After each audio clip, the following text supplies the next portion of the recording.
Ira Epstein of Linn Associates with your financial market wrap-up for this Monday, the 20th of May, 2019, just after 4 p.m. Central Daylight Time.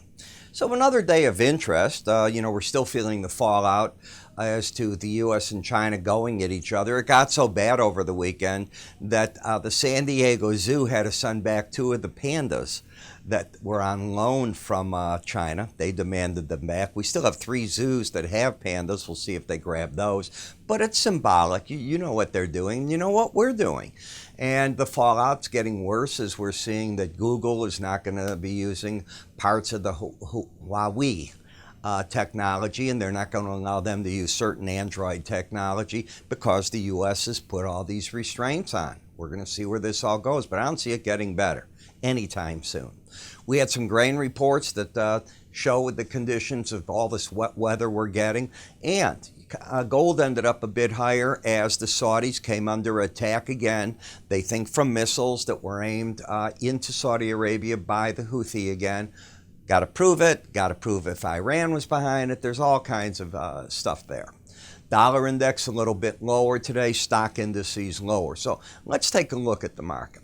As we take a look at a weekly area chart of closes, you can see that you're in a corrective mode from 2947.50. You're down now 100 points on a closing basis on the S&P. So nice little correction underway.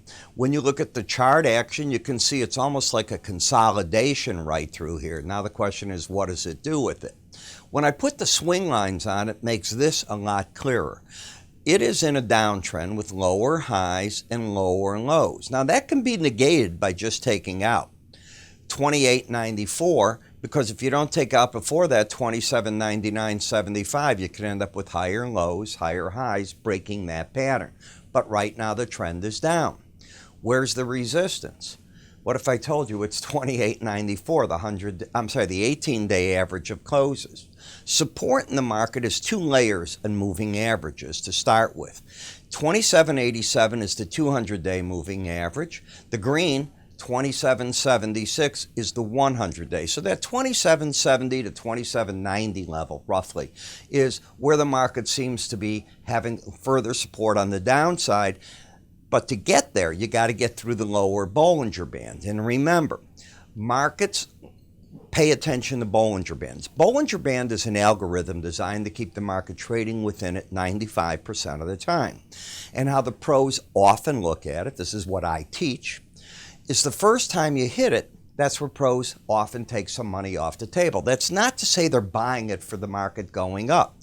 When you hit the lower band, it's one thing to cover a short. It's a very different thing to go long at that number. The trend is down. I still view this number as in play along with these other numbers. As I said, get a close over 28.94 and this chart picture will change on you. Actually, I think it would get bullish right away. In terms of momentum, it's gone flat on you with a slight bent to the downside. You can see how the red number is gotten back under the blue. So trying to come down again. In the NASDAQ, the same thing. We've got lower highs, lower lows. The market's got momentum pointing down. The bias is down since the market's under the 18-day average, putting into play the potential for the lower Bollinger Band in the neighborhood right now of 73.27. That's an important number. In the Dow, take a look at the 200-day moving average in the 100. They're right under the market. Now, in the past, that's been a neat little support area. If you came back all through here, you'd see it was pretty important as well as we went back in time. So that's going to be possibly what the market wants to test. Should this market get over the highs that you got right here, which are 25,955, well, you'd have to close over the 18-day average, but if you didn't take this out, like the S&P, you can flip around to bullishness. The bears have to defend their position. I will not be surprised to see support at the 200, the 100, and the lower Bollinger Band if the market were to drop down. You're into that support in the Russell. Take a look at the 100-day average. You came down here before. The market found its support, rallied to the 200-day average. It's a flip-flop of all the other charts. Now it started down. This was Friday's action. I'd be looking for the 100-day average and the lower Bollinger Band, if hit, to possibly offer the support. You hit the 100-day, you just missed the lower Bollinger Band. You are oversold. It's where I think some money's coming off the table into the pros' hands, and I think they'll still defend their short positions if the market gets away from being oversold. It's not yet. In the VIX, you're totally neutral in terms of the price action. You came down, hit the 18-day average, bounced up, fought at the 100-day with that a couple of days. Now you're over both. But the swing line's down, and momentum has gone pretty flat. Sideways market.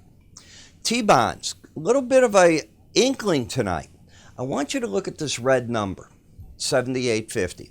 If we go to the days before it, both numbers over 80 on Friday, both over 80 on Thursday, both over 80 on Wednesday, and so on. All of a sudden, it loses that reading. And the market closed in the lower part of the day's range. When that occurs, it's often a sign that momentum is going to lead the price to the downside. If it works, and if that's what happens, I will be totally surprised if price and the 18-day average don't make a run at each other. I don't know if they'll hit each other, but you'd have to put this market right up again early on tomorrow or have an event happen to stop that. I think the pros are stepping out of the market is what I'm saying. I don't know, but I'm reading the indicator. I see the same thing in the 10-year notes. The difference here, I've got lower highs, lower lows. So I've already got the trend down.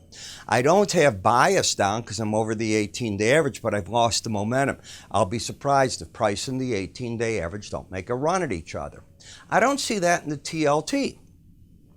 TLT is trying for a reversal, no question. If we take a look at Friday's high and low, 126.30 to 125.69, and today 126.38 to 125.65. We had an outside day down, but didn't break yet through the previous break low of 125.53, nor did you lose the embedded reading. So until that reading is lost, I say the pros are still long and still buying the market. But when I say long, I'm going to do that holding my tongue. You keep hitting that Bollinger Band. It's one thing if they're buying a break, but every time you hit it, I think they're coming out against it. In the dollar index, we've got one of these wide swinging trade affairs. You make a lower low, a higher high, you don't get a trend. This has been a frustrating market for trend traders. On a scale of 1 to 10, I'm going to label it a 10. Very difficult. In the eurocurrency, I think you're just about at an area where the pros are covering. If you look at today's low in the market at 111.76, the lower Bollinger Band was 111.73.5. I mean, it's pretty darn close. Again, you're not trending. You got a higher high, lower low. I'd be surprised if there wasn't some short covering. In the British pound, you got a feel for Miss May. I mean, I don't see her lasting through June. That's just my own call. I read a lot about it. I see what she's trying to do, which I don't think anybody's going to get on her side about. And you can see how the pound's coming down because nobody knows what kind of Brexit you're going to get. When we come to the Japanese yen, the market, as the market gets more comfortable with events, it moves away from safe haven buying, which is in part what drove the yen up. Remember the trade talk, it fell apart, the trade talks between the U.S. and China. That was this rally. Now the market's backing off. We're not in a trend. We have the swing line down. That's part of a trend, but the bias has to be with it, and it's not. You're over the 18-day average of closes. Momentum is turned down, and you lost the embedded reading. What do I often say when that occurs? When you have an embedded reading, just like you had there, and it gets lost, price and the 18-day average often make a run. The problem here was the 100-day average. It was the closer number, and it's one of the main moving averages. It appears the market's like a magnet being pulled to the 18, but it really met its goal by hitting the 100. Bitcoin. We didn't have a chance to show the individual charts on Friday because we were looking at weeklies, but you can see it had a big reversal day down on Thursday, and then the market falls apart. Comes down, makes a run towards the 18-day average. Did you have an embedded reading? You could see it. So there's your attempt at it. Does it have to hit it? No. The idea is you're going to get towards it. Now all of a sudden the market takes off. It's back up again. You're not in a trend here. You're whipsawing back and forth again. In Brent versus WTI crude, it's all of a sudden give up about 80 cents in the marketplace as we're watching how the market's slipping back on the Brent. You can see in the Brent that you hit the resistance of the upper Bollinger Band. Now you're falling back to the 18-day average of closes. Today's high was 73.39. The high right here was 73.35. So even if you break through, you can't be in a downtrend. But you now have what's called a higher high, lower low. The chart got suddenly very ugly. The U.S. crude is a prettier chart in the sense that it's got higher lows, higher highs. It had an outside day up, meaning it took out Friday's highs and lows. But if you take out today's low, you've got to question what the market's doing. And I consider this pretty poor action considering 2 missiles were fired today against Saudi Arabia. They knocked them out of the sky, but the market's not getting it. Forget our oil getting it, but the Brent should have had, I think, a stronger reaction, and it did not. Gasoline pulling back. And what people are worried about is with the trade war, does everything start slowing down and oil demand to a degree slow down? Over the weekend, there was that meeting in Saudi Arabia, a pre-meeting to the OPEC meeting coming up in June. And what was decided, at least the way that I'm reading it, was when you get to this crude, that what they're going to do is they're going to increase production but stay within the boundaries of what was set in December of 2018 as quotas. In other words, they're underproducing right now. They can afford to produce more and stay within that quota. It sounds to me like more product coming to market. In that gas, difficult time of year to want to be short. Sooner or later, it's going to get hot. We're at May 20th, and the demand, I would expect, is going to pick up. So I think the market's telling you what it is. It's in an uptrend. It's hit an upside target, backs off from it, overbought, but still basically an uptrend market.